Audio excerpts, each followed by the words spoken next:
আসসালামু আলাইকুম, নাফিস কিচেনে সবাইকে স্বাগত। আজকে আমি 1 কাপ ময়দা দিয়ে মিনি সিঙ্গারা বানিয়ে দেখাবো। তার জন্য এখানে আমি একটা বাটিতে নিয়ে নিচ্ছি 1 কাপ ময়দা, 1 টেবিল চামচ লবণ, সামান্য কালো জিরা, দিয়ে দিচ্ছি কিছুটা সয়াবিন তেল। এবার আমি সব কিছু হাত দিয়ে একটু মিশিয়ে নিচ্ছি। এবার অল্প অল্প করে পানি দিয়ে আমি একটা ডো তৈরি করে নেব। ডোটা তৈরি করা হয়েছে, এবার আমি ঢেকে 10 মিনিটের জন্য রেস্টে রেখে দেব। এবার আমি সিঙ্গারার ভিতরে পুরটা তৈরি করে নেব। তার জন্য একটা প্যান বসিয়ে দিয়েছি, দিয়ে দিচ্ছি কিছুটা তেল আর দিয়ে দিচ্ছি হাফ কাপ পরিমাণ পেঁয়াজ কুচি। এবার পেঁয়াজ কুচিগুলো নেড়ে চেড়ে দিয়ে দিচ্ছি আলু কুচি, দিয়ে দিচ্ছি 1 চামচ আদা রসুন বাটা। এখানে আমি হাফ চামচ লবণ, হাফ চামচ হলুদের গুঁড়া আর হাফ চামচ মরিচের গুঁড়া নিয়েছি। এবার সব কিছু দিয়ে আমি ভালোভাবে একটু মিশিয়ে নিচ্ছি। এবার সামান্য একটু পানি দিয়ে দিচ্ছি। পানি দিয়ে আবারও একটু নেড়ে চেড়ে ঢাকনা দিয়ে ঢেকে 5 মিনিট রান্না করে নিব। ফিরে আসলাম 5 মিনিট পর। পানিটা শুকিয়ে আসছে। এবার আমি দিয়ে দিচ্ছি কিছুটা কাঁচামরিচ কুচি। এবার নেড়ে চেড়ে আবারও একটু ভালোভাবে মিশিয়ে নিচ্ছি। দেখতে পাচ্ছেন আলুর পুরটা তৈরি হয়েছে।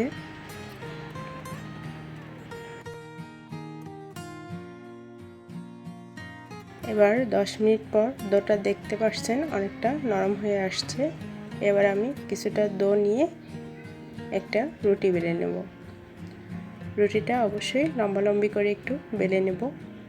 তারপর একটা ছুরির সাহায্যে মাঝখানে কেটে নিচ্ছি। এবার একটা অংশ নিয়ে আমি ত্রিভুজ আকৃতির করে একটা সিঙ্গারার শেপ বানিয়ে নিচ্ছি।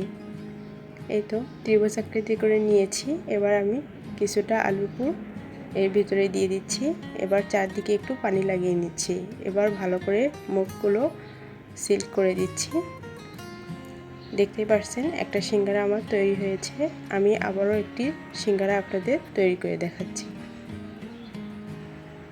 এই তো এইভাবে আবারও আমি একটু পানি লাগিয়ে নিলাম। এভাবে ত্রিভুজ আকৃতির করে নিয়ে আবারও একটু আলুর পুর দিয়ে পানি লাগিয়ে নিচ্ছি। আবারও আমি মুখগুলো ভালোভাবে সিল করে দিচ্ছি। এই তো তৈরি হয়ে গেল আরেকটি সিঙ্গারা। এভাবে সবগুলো সিঙ্গারা আমি তৈরি করে নিয়েছি। এবার চুলায় একটা প্যানে আমি তেল দিয়ে হালকা গরম করে নিয়েছি। তেলটা বেশি গরম করা যাবে না, এতে সিঙ্গারাগুলো পুড়ে যাবে। এবার সবগুলো সিঙ্গারা আমি গরম তেলে দিয়ে দিচ্ছি। এবার এক পাশ ভালোভাবে ভাজা হয়ে গেলে আমি অপর পাশে উল্টিয়ে দিচ্ছি। এভাবে সবগুলো সিঙ্গারা আমি লালচে করে ভেজে নিয়েছি। দেখতে পাচ্ছেন অনেক সুন্দর একটা কালার চলে আসছে। এবার আমি সিঙ্গারাগুলো নামিয়ে আপনাদের পরিবেশন করে দেখাচ্ছি। এই তো তৈরি হয়ে গেল 1 কাপ ময়দা দিয়ে মিনি সিঙ্গারা। এবার আমি একটা সিঙ্গারা আপনাদের ভেঙে দেখাচ্ছি এর ভিতরটা কেমন হয়েছে। আপনারা বিকেলের নাস্তায় এই সিঙ্গারাটা ঝটপট বানিয়ে নিতে পারেন। যদি আমার রেসিপিটি ভালো লেগে থাকে তাহলে অবশ্যই লাইক সাবস্ক্রাইব করে আমার সাথেই থাকবেন। আজ এ পর্যন্তই। আল্লাহ হাফেজ।